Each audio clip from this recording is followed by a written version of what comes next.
교회 성장 연구소라는 데가 있어요. 그 연구소가 느닷없이 저한테 연락하더니 목사님 좀 인터뷰를 좀 하고 싶대요. 그래서 오시라고. 그랬더니 이제 세 명의 목사님 찾아와서 묻기를, 목사님 설교를 자기들이 오기 전에 한 3편 정도 이렇게 보고 왔는데, 그 중에서 이제 목사님이 보니까 매해 첫 해 설교를 보면은 그 복에 대해서 설교를 하시는데, 특별히 시편 1편에 있는 복 있는 자에 대해 설교를 하시는데 그 특별한 의미가 있습니까? 이렇게 이제 저한테 여쭤봤어요. 근데 저는 이제 분명한 게 뭐냐면은 하나님께서 우리를 지으신 목적이 있다. 지으신 목적이 있다. 그것은 하나님께서 여러분과 저를 창조할 때 이 하나님의 형상대로 창조했다. 이 자체도 굉장히 중요한 의미가 있습니다. 또 뿐만 아니라 아담에게 하나님께서 에덴 동산을 주셨어요.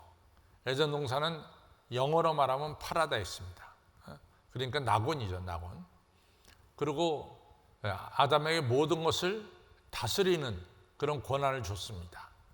그러니까 아무리 우리가 지금 사나운 짐승이라고 말하는 호랭이와 사다도 이같이 이 아담의 말에는 순종할 수밖에 없고, 정말로 어린아이가 독사의 굴에 손을 넣어도 독사가 물지 않는 이같이 모든 짐승이 사람의 지배를 받는, 이렇게 창조하셨죠.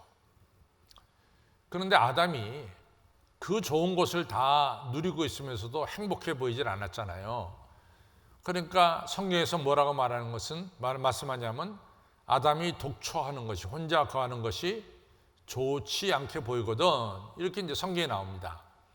그래서 하나님이 이브를 창조하셔서 이브를 데리고 들어와서 아담하고 짝지어 주셨어요. 그랬더니 아담이 정말로 이는 내 살 중에 살이고 내 뼈 중에 뼈다, 너무 기뻐했잖아요. 하나님 기뻐하셨습니다. 이처럼 하나님께서는 여러분과 저를 이 땅에 지으셔서 이 땅에 살게 할 때 여러분과 저가 행복하게 사는 것이 하나님의 뜻입니다. 행복. 근데 그게 너무나 그거는 간단한 거예요. 우리 이계자 권사님 고개를 끄덕끄덕 하시는데, 이 용훈이라고 하는 아들이 저 위에서 지금 예배를 드리는데, 조는지 안 조는지 내가 잘 보는데, 이같이 이 하나밖에 없는 아들이 행복해지는 거라면은 이 아버지 엄마가 물불을 안 가리고 할 거예요. 왜냐하면 내 아들이니까, 내 아들이 행복하게 사는 것이, 그것이 부모의 목적이거든요. 저도 마찬가지입니다. 저와 집사람도 우리 선물해준 3딸들이 행복하게 사는 데 있어서는 우리가 아낌없이 모든 것을 다 투자할 것이고 돌봐줄 것입니다. 그것은 뭐냐? 부모의 마음이에요. 부모는 자기 자식이 잘 되고 행복하게 사는 것이 부모의 마음입니다. 어제 저녁에도 제가 결혼주를 했는데 그 아들, 딸을 장가 시집 보내면서 그 아들, 딸들이 장가 시집 가서 행복하게 사는 것이 부모의 마음이지, 그렇게 어떻게 키운 아들, 딸인데 이같이 행복하게 살지 못한다. 그래서 얼마나 부모의 마음을 아프게 하는 거냔 말이죠. 그러니까 부모의 마음은, 내가 낳은 자식은 행복하게 사는 것이 하는 부모의 뜻입니다. 마찬가지로 하나님께서 창조하신 여러분과 저는 이 땅에 살아가는 동안 행복하게 사는 것이 하나님의 뜻이에요. 나는 이 하나님의 뜻을 이 새해 첫 주일날 분명하게 교인들에게 알려주고 싶어서 제가 첫 번째 새해 첫 주일은 이같이 하나님의 뜻에 대해서 설교를 하게 됩니다. 아시다시피 사도 바울에게 있어서 믿음의 아들 하면은 두말할 것도 없이 디모데입니다. 그래서 디모데후서 1장 7절에 보면은 이제 사도 바울이 뭐라고 말하냐면, 디모데야, 내가 너한테 원하는 것은 너 두려움만 가지고 사는 게 아니야. 내가 원하는 것은 사랑과 능력과 근신하는 마음이다. 여기서 근신은 한결같은 마음이다, 그 말이에요. 내가 너한테 원하는 것은 네가 하나님의 사랑 속에서, 하나님의 능력 속에서 한결같이 건강하게 사는 것이 하나님의 뜻이다. 그렇습니다. 하나님 여러분과 제가 두려움 속에 살기를 원치 않습니다. 그래서 빌립보 4장 4절에 보면 항상 기뻐하라. 내가 다시 말하노니 기뻐하라. 이렇게 말씀하신 거예요. 하나님은 여러분과 제가 이 땅을 살아가는 동안 행복하고 두려움 없이 기쁘게 살기를 바라는 거예요. 그리고 또 원하는 것은 뭐냐? 오늘 우리가 고린도후서 3장 18절에 보면 우리 하나님께서 예수님을 이 땅에 보내신 건데 말씀하시길 뭐냐? 너희가 수건을 벗은 얼굴로 거울을 보는 것 같이 너희가 그리스도를 바라보니 그의 형상을 바라보니 영광에서 영광으로 나아가느니라. 예수님을 이 땅에 보내신 목적은 여러분과 저가 영광 속에 살기를 원하신다는 거예요. 하나님의 영광의 빛 가운데 여러분과 저가 살기를 바라는 겁니다. 나를 지으신 하나님께서 이러한 분명한 목적을 가지고 있다는 것을 우리가 확실히 알고 여러분과 저가 살아갈 때 여러분과 저는 두려움 없이 담대하게 하나님 주시는 기쁨 속에서 또 하나님 주시는 영광 속에서 살아가게 될 줄로 믿습니다. 요 하나님의 뜻을 좀 더 구체적으로 밝힌 것이 오늘 우리가 읽은 요한복음 17장이에요. 요한복음 17장은 좀 특별한 장인데 마태, 마가, 누가, 요한 이 네 복음서를 가리켜서 우리는 뭐라고 말하냐면 복음서다. 예수님에 관한 복된 소식을 전하는 책이다. 이렇게 말합니다. 그런데 이 네 책 중에서 유일하게 예수님이 한 장 걸쳐서 17장 1절로부터 26절까지 한 장 걸쳐서 우리를 위해서 기도하신 기도문이 나오는 것은 요한복음 17장이 유일한 것입니다. 그래서 요한복음 17장은 예수님께서 대제사장으로서 우리를 위해서 기도하신 유일한 장이다. 이렇게 보면 알 수 있어요. 대개 이제 예수님께서 목요일 날, 예수님이 금요일 날 십자가에 달리시는데 목요일 날 최후의 만찬을 하세요. 그래서 마가의 다락방에서 만찬하시고 이제 만찬 끝나시고 나서 우리 예수님이 기드론 시내를 건너서 겟세마네 동산에 가서 기도하십니다. 근데 그 기도의 내용은 우리가 알고 있죠. 아버지여, 할만하시거든 이 잔을 내게서 지나게 하옵소서. 그러나 내 뜻대로 마옵시고 아버지의 뜻대로 하옵소서. 이렇게 기도합니다. 그 내용을 우리가 알고 있어요. 근데 요한복음만큼은 겟세마네 동산에서 예수님이 기도하신 것까지 나오는데 어떤 내용으로 기도했다는 것은 나오질 않고 있어요. 그러면은 요한복음에서 예수님께서 이제 내일이면은 십자가에 달리시기 전날 예수님께서 어떤 기도를 드리셨을까? 그 기도 내용이 바로 요한복음 17장에 나오는 기도의 내용입니다. 그래서 대개 예수님께서 겟세마네 동산에서 기도한 내용을 어떻게 기도했을까? 우리가 알다시피 눈물로 기도하셨어요. 또 땀을 흘려가면서 기도하셨어요. 나중에는 땀방울이 핏방울이 되도록 기도하셨단 말이죠. 얼마나 예수님께서 진지하게 열정적으로 기도하셨는가 하는 것을 우리가 읽어볼 수가 있죠. 그래서 오늘 예수님께서 요한복음 17장에서 기도한 내용을 먼저 보겠습니다. 우리가 오늘 20절부터 26절까지 읽었는데 24절에 보면은 이런 말씀이 나옵니다. 아버지께서 내게 주신 이 분들 그리고 나와 함께 하신 분들 내가 그분들을 위해 기도합니다. 아버지께서 창세전부터 나를 사랑하사 나를 위해 주신 그 영광 하나님 아버지께서 주신 그 영광의 자리에 바로 아버지께서 맡겨주신 이 사람들도 그 영광을 보기를 원하나이다. 이것이 예수님의 이 17장 24절에 드린 기도의 내용이에요. 예수님의 기도의 목적은 뭐냐? 오늘 여러분과 제가 예수님이 누리는 영광에 다 참여하는 것이 바로 예수님의 기도의 목적입니다. 여러분과 제가 다 예수님이 누리는 그 영광, 우리가 수건을 벗은 얼굴로 그의 형상을 보니 영광의 영광에 이르도록 하려 함이라. 이 뜻이, 이러한 하나님의 뜻이 우리의 삶 속에 이루어지기를 위해서 우리 하나님께서, 우리 예수님께서 기도하시는 거죠.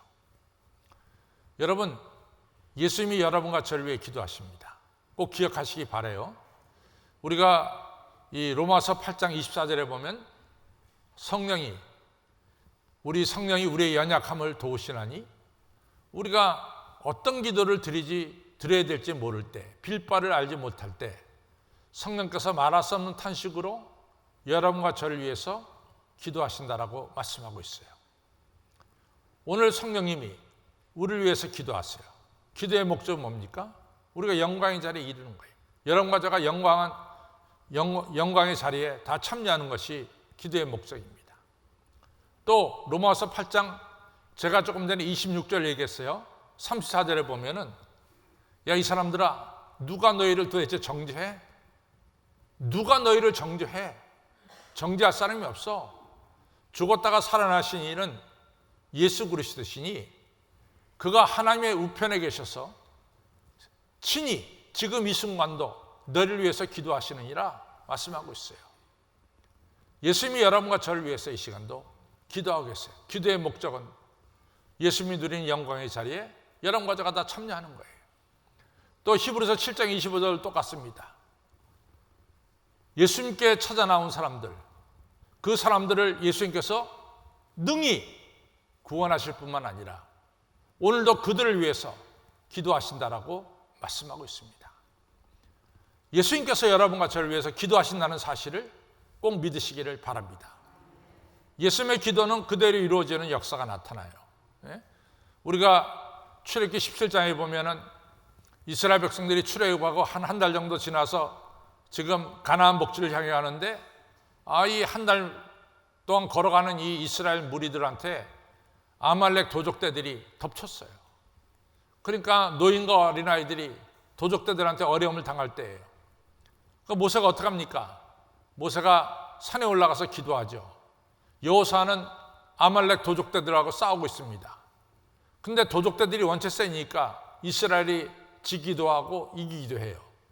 잘 살펴보니까 모세가 손을 들고 기도할 때는 이스라엘이 이기고, 모세가 너무 손이 피곤해서 손이 내려올 때는 상대적으로 아말렉이 이기는 거예요. 그러니까 아론과 홀이 모세의 손을 붙들었어요. 그랬더니 하루 종일 붙들고 서 있더니 하루 종일 여호수아가 아말렉과 싸워서 승리를 거두었어요. 같이 모세가 기도할 때도 하나님께서 승리를 주십니다.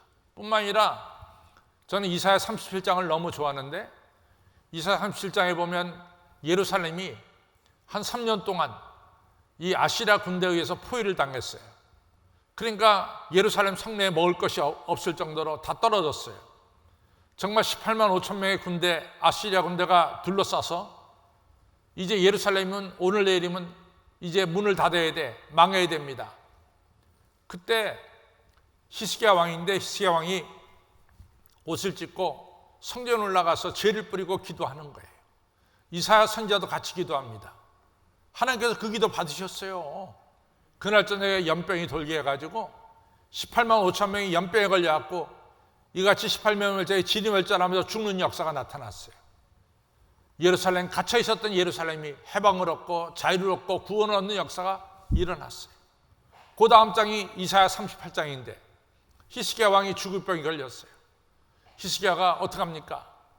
하나님을 향해서, 벽을 향해서 기도한 하나님, 나를 불쌍히 여겨주시고 내 생명 살려주시고 하면서 간절히 기도했어요. 여러분, 바로 하나님께서 그 기도 소리 들어주시고 이같이 히스기야를 15년 연장시켜 주셨어요. 며칠 전입니다. 여태원 집사가 그냥 얼굴이 시꺼매가지고 내 방에 들어왔어요. 목사님, 저 오늘 병원에 입원해야 되겠습니다. 왜 그러냐? 그랬더니 여태원 집사가 이 위암 수술을 받고 나서 너무 좋았어요. 위암 수술을 받아가지고 회복이 너무 잘 돼가지고 이같이 제가 또 여태원 집사 미래를 위해서 여러 가지 얘기도 해줬습니다. 목사님 너무너무 감사합니다. 그랬던 이 여태원 집사인데 얼굴이 새까매가지고 내 방에 들어온 거예요. 목사님, 며칠 동안 제가 교회 못 나올 것 같습니다. 왜 그러냐? 그랬더니 자기가 너무 어제 아파가지고 병원에 전화했더니 위암 수술을 받은 자, 그 위에 암이 있었던 자가 암을 제거했겠죠. 근데 그것이 만약에 이같이 이 전이가 되면은 간으로 전이가 된다는 거예요. 간으로. 그래서 병원에서 혹시 그 암이 간으로 전이되는지 모르니까 오늘 당장에 빨리 병원으로 들어오라 그랬다는 거예요.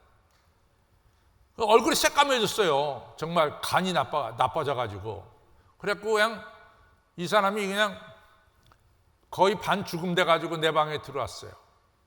이 차돌같이 잘 이게 웃지도 않고 울지도 못하는 사람인데 내가 기도했습니다. 하나님, 이 여태현 집사 불쌍히 주시고, 좀 하나님 살려주세요. 그래서 간절히 이 친구가 울더라고 내 앞에서. 그러냐. 그래서 오늘 병원에 가서 잘 치료받고 건강한 모습으로 나와라. 저도 걱정이 됐죠. 이 위암이 전이돼 가지고 간암이 돼 가지고 이 젊은 친구가 세상 떠난 줄 알고. 그랬더니 어제 그냥 장문의 문자를 보냈어. 목사님, 위암은 아니랍니다. 위암. 아이고. 그래서 간 수치가 좀 떨어지면 다시 나오겠습니다. 위암은 아니래. 암세포가 전이돼 가지고 간이 같이 간암은 아니라는 거지. 간암은. 여러분, 우리 인간의 기도도 하나님이 들어주세요. 부활하 주실 것이다. 우리 예수님께서 여러분과 저를 위해서 기도하는데 안 들어주시겠어? 들어주신다고. 예수님의 기도의 제목은 뭡니까? 여러분과 다 영광스러운 존재가 되는 거야. 시시한 존재가 아니라. 여러분과 저는 예수님의 기도로 말미암아 영광스러운 존재가 될 줄로 믿습니다. 그 다음에 두 번째로 중요한 것은 뭐냐면은 오늘 예수님의 요한복음 17장의 기도 속에는 뭐가 들어있냐면 내가 누구냐 하는 것이 들어있어요.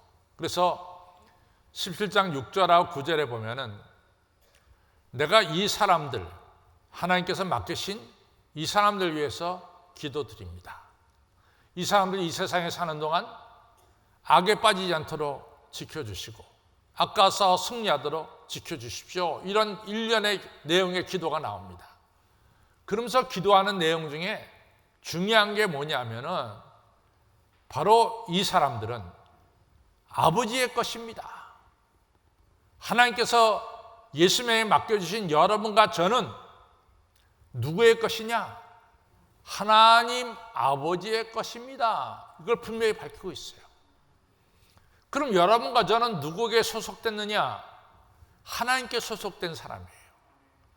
그래서 예수님은 하나님께서 여러분과 저를 맡기셨기 때문에 여러분과 저가 하나도 잃어버리지 않도록 이 땅에 사는 동안 우리를 지켜주시고 보호해 주신다, 이런 말씀이에요. 성경에 보면은 예수님께서 여러분과 저를 지켜주신 내용이 계속해서 나오고 있습니다. 마태복음 14장에 보면 예수님의 제자들이 탄 배가 디베라 바다를 떠나서 가버나움 가는데 한 14km 떨어진 이것을 가로질러 가는데 밤 4경에 새벽 3시부터 6시 사이에 큰 풍랑을 만났어요. 큰 풍랑을 만나서 이 배가 뒤집어질 것 같은 어려움에 처했습니다. 그때 우리 예수님이 어떻게 합니까? 바다 위로 걸어서 제자들이 탄 배까지 가서 그 배에 올라타시니까 풍랑이 잠잠해지고 그리고 그 배가 목적지까지 이르렀더라. 이것이 성경에 나옵니다. 제자들이 풍랑으로 말미암아 어려울 때 예수님께서 제자들 지켜주시러 바다 위로 걸어서 제자들이 오시는 거예요. 여러분, 사도 바울이 아시아와 고린도에서 복음을 전할 때 얼마나 힘들었던지 사도 바울이 이런 얘기를 합니다. 제가요, 차라리 사는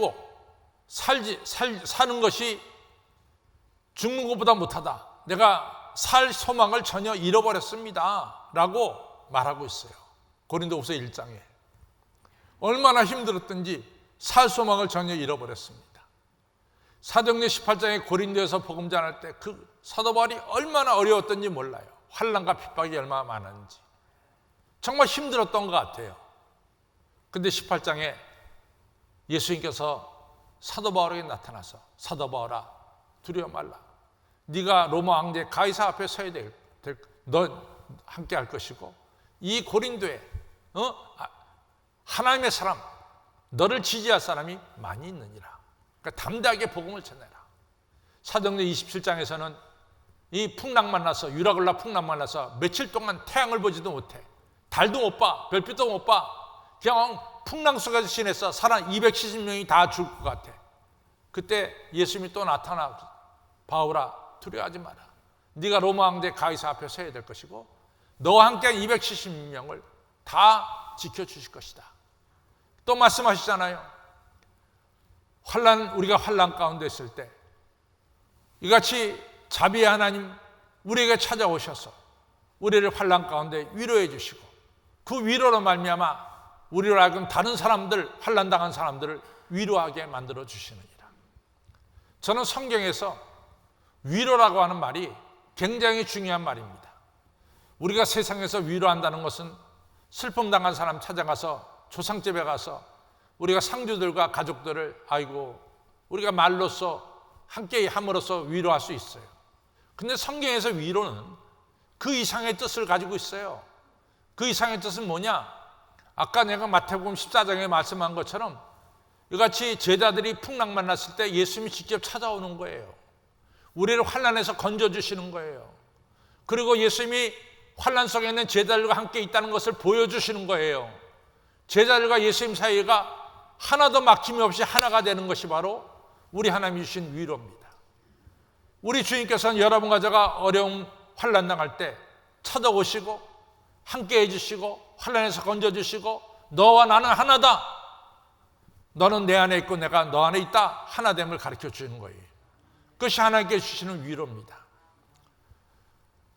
제가 이제 목회를 하면서 정말 평생 잊지 못하는 이러한 일들이 몇 가지가 있죠. 그 중에 하나가 뭐냐면은 제가 미국서 목회할 때 미국 장로교를 빌려봤잖아요. 근데 이제 미국 장로교가 이 백인들이 모이는 교회가 교인들이 점점 줄어들고 그럴 때는 우리 한인 교회가 오후 2시에 예배 드리는데 전혀 문제가 없었어요. 그런데 이 백인 교회가 로버트 위디커라고 하는 목사님이 부임하시더니 이 교회가 부흥하는 거예요. 그래서 정말 그 당시에 백인 교회가 다시 부흥한다는 게 꿈 같은 얘기인데 부흥하는 거예요. 부흥. 그러니까 이 교회가 백인 교회가 부흥되니까 빌려보고 있는 우리가 불편한 거예요. 그래서 결국 우리가 그 교회를 떠날 수밖에 없게 됐어요. 저는 또다시 전세로 안 간다. 월세로 안 간다. 나는 예배당 사지하면 안 간다. 정말 어려웠어요. 그 당시에 1983년 84년 근데 100만 불짜리 교회를 우리가 샀잖아요.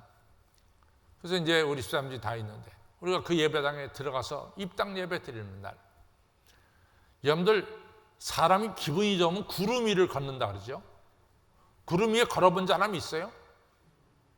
걸어본 사람이 있냐고. 전 걸어봤어요. 그날 입당 예배 드리는 날 제 발걸음이 구름 위를 걷는 거야. 너무 기분이 좋아서. 정말이야 구름 위를 걷는 기분이 그런 기분인 것 같아요. 너무 좋은 거야. 미루 말할 수 없이 좋아요.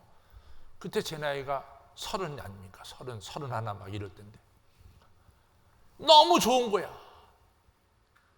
그래 이제 예배를 잘 끝내고 그 다음날 제가 차를 몰고 가는데 우회전, 라이턴을 해야 되는데 라이턴 할 때 이렇게 이제 항상 옆을 보거든요. 그게 뭐 미국에서 기본입니다. 차선 바꿀 때 뒤에 한번 쳐다보고 이쪽 들어갈 때 항상 미국에서는 차선 바꿀 때 고개를 돌려서 뒤를 한번 봐라 이거지. 백밀러만 보지 말고 고개 돌려서 보라 이거지. 그게 기본이거든요. 그냥 오른쪽 할 때 오른쪽을 꼭 쳐다보고 왼쪽을 쳐다보고 차를 딱 돌리는데 난 뭐 느낌도 없었는데 멕시코 여자가 하나 부닥쳤다는 거야. 뭐 미국서 뭐 그러면 불자동차 오지 소방서 오지 왕왕왕왕 뭐 그분은 뭐 별로 다친 데 없이 그냥 근데 이제 하여튼 뭐 어쨌든 간에 제가 들어있는 보험금 다 빼갔는데 제가 이제 그 사고를 만나고 나서 제가 기도한 게 있습니다. 하나님 이 좋은 일 다음에 이런 어려운 일도 주심을 감사합니다. 내가 그 다음부터는요 어떤 좋은 일이 있어도 제가 아주 침착하게 또 침착하게 기도하고 또 기도합니다. 우리 예배당 2016년에 11월에 우리가 입당 예배를 드렸어요. 그때 제가 얼마나 준비 기도했는지 몰라요. 입당 예배, 이 예배당 짓고 들어가는 게 얼마나 행복한 날이었습니까? 그렇잖아요. 그럼에도 아주 축소해서 조용하게 입당 예배를 드렸습니다. 그것은 제가 1984년에 일어났던 일을 상기하면서 했어요.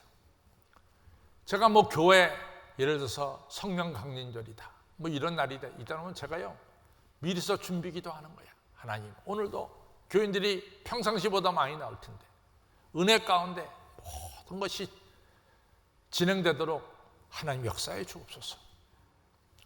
지난주 성령 강림절인데 2부 예배 끝나자마자 누가 내 방을 들어, 목사님 큰일 났습니다. 나가 보십시오.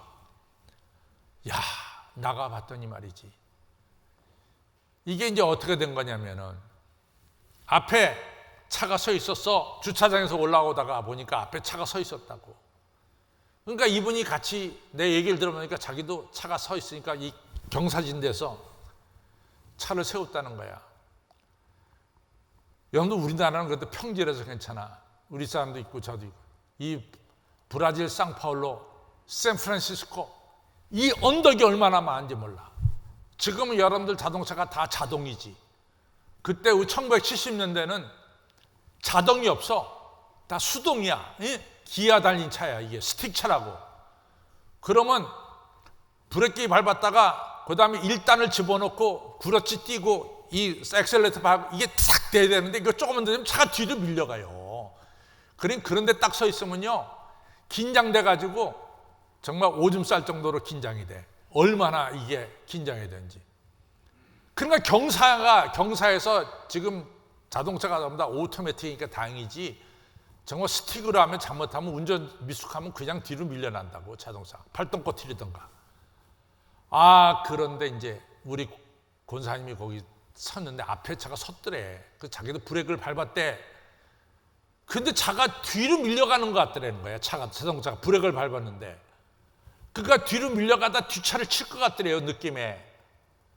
그래서 발을 옮겨서 엑셀레이터를 딱 밟았더니 차가 총알같이 튀어나가더라고요. 총알같이. 그래가지고 아시다시피 우리 김정식 권사님 에쿠스를 뒤를 팍 치고 나가서 그 다음에 횡단보도를 뛰어넘어서 그 다음에 코와 공원까지 올라가서 그 나무에 가서 부닥쳐서 차가 스탑했어. 그런데 사람 다친 게 없어. 얼마나 감사한지요. 뭐 우리 군대 때 그러거든. 병장 말년이 조심하라고. 이게 내가 병장 말년이 돼가지고 근데 병장 말년 아니요. 정구석 안수도 안 그래? 근데 병장 말년이지. 이게 내가 말년에 말이지. 그냥 큰 사고를 한번 맞을 뻔했잖아요. 정말이에요. 내가 1000번 반번 하나님께 감사했어요. 하나님 감사합니다. 하나님의 은혜입니다. 하나님이 지켜주시고 보호하신 거예요. 이 앞에 자동차들이 얼마나 많이 다녀. 반원초등학교, 한신유치원 애들이 얼마나 다니는 길이야. 그게 잘못해가지고 그 차가 누가 나 쳤어봐 사람. 정말. 나는 우리 아파트 사람이 그러지 않았는데 우리 사람인데 그랬대. 아파트 타고 가면서 뭐 9층에 사는 사람이 뭐 한식에 큰 사고 있었다며 소문 쫙 퍼졌어 벌써. 여러분들, 하나님의 은혜입니다. 하나님의 보호입니다. 하나님께서 지켜주시지 않았다면 큰일 날 뻔했어요. 정말. 오늘도 하나님께서는 여러분과 제가 이 땅에서 하나님의 자녀로서 잘 살아가도록 지켜주시고 보호해 주십니다. 왜? 여러분과 저는 누구의 사람이야? 하나님의 사람이기 때문에. 그래서 우리를 영광의 자리에 들어가도록 지켜주시는 거예요. 요한복음 17장에 예수님의 기도가 우리의 과거, 우리의 현재, 우리의 미래 세 등분으로 딱 나눠줬어요. 우리의 과거는 뭐냐? 우리의 저지른 죄를 용서하여 주시고 우리의 모든 허물을 용서하여 달라는 기도예요. 오늘 예수님의 현재의 기도는 뭐냐? 우리를 이 땅에서 악에서 건져주시고 우리를 거룩하게 만들어 주시옵소서.